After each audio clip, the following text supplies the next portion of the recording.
দেই মুখ খান। গাওয়ের রংটা আসো লাপাবে ডম মাখছো।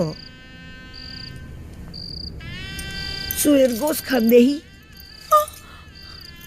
এ আর এমন কি, বিধবা হওয়ার আগে আমি চুল পাইটটা বসতে পারতাম, তা জানো?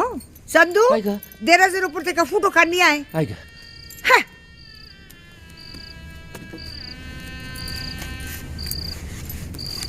এই দেখো আমার 11 বছরের ফুটো। ম্যাম ফটোগ্রাফার বাড়ি এসে উঠাইছিল, বুঝছো? ইসে এবার আসল কামটা। হ, জানি জানি। তোমার এখন গহনা দেওয়ান লাগবো, তাই তো? থাক, আর নেক কাশাইছ না।